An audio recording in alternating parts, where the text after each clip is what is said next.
Hey there, Brad. I had a quick question regarding to IV and IV crush, specifically pertaining to buying leaps. This is a really good question. Well, a lot of us in here that have been around for a little bit know the answer, but if you're new to options, listen to this question because it's going to be something that you definitely need to know when it comes to leaps options. I'm going to start it over. So anybody that was like kind of like letting this play in the background, if you're new to leaps, listen to this one. Hey there, Brad. I had a quick question regarding to IV and IV crush, specifically pertaining to buying leaps. I would never buy just options or buy calls. All I'm interested in is buying leaps. From my research, I'm thinking to buy my first leaps this coming week, and I'm thinking to buy them on Facebook. So Facebook right now has, took a big downturn. Its IV or historical IV is definitely higher than its normal. Do I even have to worry about IVs when I'm buying leaps, since they're made mostly of intrinsic value? Or are you even considering an IV crush, or how bad does it really affect your leaps?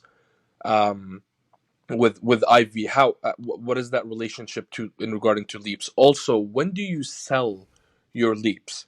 Do you wait 2 months before so theta doesn't ramp up and eat or decay more of your call, or your leaps? Or when do you actually sell that? Does that even matter, since the intrinsic value is really mostly what that call is and not extrinsic? When do you sell your calls so you're not affected by IV? And does IV even play a role in earnings, or when the stock is really low? Because that's the only time it makes sense for me to buy a leap, is when the stock is low. But when the stock is low, IV is high. I appreciate you. Thank you so much. So the first, I'm going to just say first and foremost, when I sell leaps, question I get a lot, and I don't want to give too much away from my video this week because I want you guys to watch it. So my video this week, I have a video coming out this week on when and why I sell to close leaps. I've talked about it, definitely about how I'm definitely going to try and start looking at 100 days or so and try and make a decision before 45 days till expiration. So I get like kind of almost 60 days for earnings, a really weird green week like we really just had where things are shooting up more than they probably should. There's going to be different factors like that. And I'm going to get into all of that in the video. But does IV factor in when I buy leaps? The answer, yes. Scream it from the mountaintops, yes. I mean, it's almost just as important to me as the delta. And only because I've made my mistake. Now, if you don't understand how the implied volatility is going to work, are you going to screw yourself? You might, and you might not even know it. Because if you don't understand how it affects extrinsic value, playing with theta, then you may not even realize it. You might just see the value of the option going up a weird amount or down a weird amount and not understand it. If the IV is high, that means that the value of the option is high. That means the value of that option is overpriced if the IV is up there. Now, the latter side to that is if you know the historical IV is low, this is a great time to buy options because statistics tell us that everything converges back to the mean. So if you're an IV rank that's below the average, there's a pretty good chance it's going to converge up to that mean, and you are going to get money on the value of that option right there with extrinsic value. Okay. We want to buy options when implied volatility is low. Now, low is only relative to its own historical path. You can have something that stays at 70 IV all the time, and you can have something that stays at 30 IV all the time. One isn't necessarily higher than the other. It all has to do with itself. Because if I stay at 30, okay, my extrinsic value is not going to expand and contract as much because it stays at 30. Same at 70. It's the changes in implied volatility that are going to affect the value of that option. What the hell is IV crush? I also did a video on the main channel that is strictly based on IV crush. Brad Finn, IV crush, type it in. I think that's this face.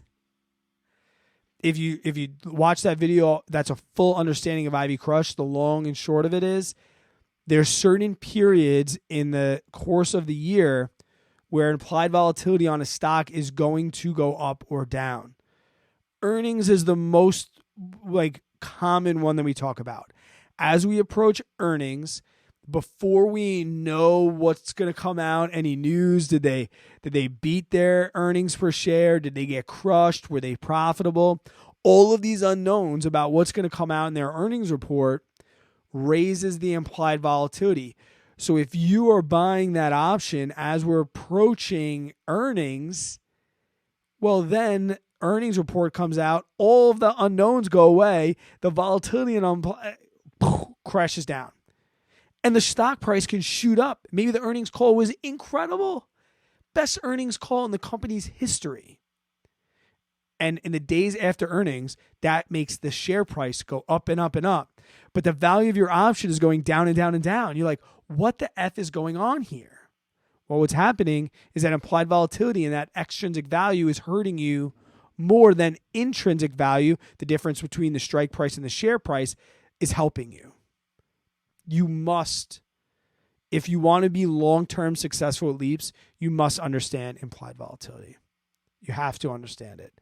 And finding historical implied volatility can be really, really annoying. Most of them, if you want to get good percentages, they're going to come with some of those paid services.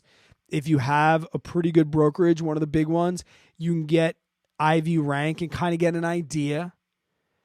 But you should definitely understand at least that we don't want to buy options during periods of high IV.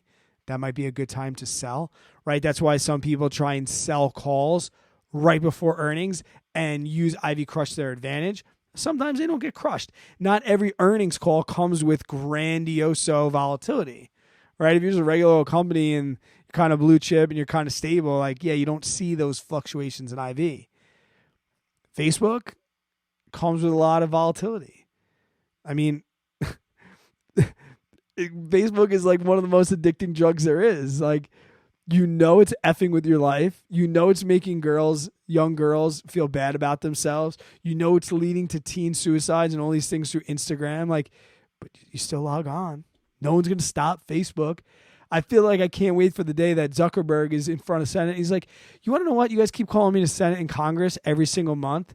When are you guys going to get the picture that I don't really give a crap what you say? You can't shut me down. I don't see how we can. So good luck with the Facebook. It's got to be a hard thing. It's kind of like Tesla. It's got to be a hard thing to trade options with because of that implied volatility. But yes, please, no IV. Please, no IV.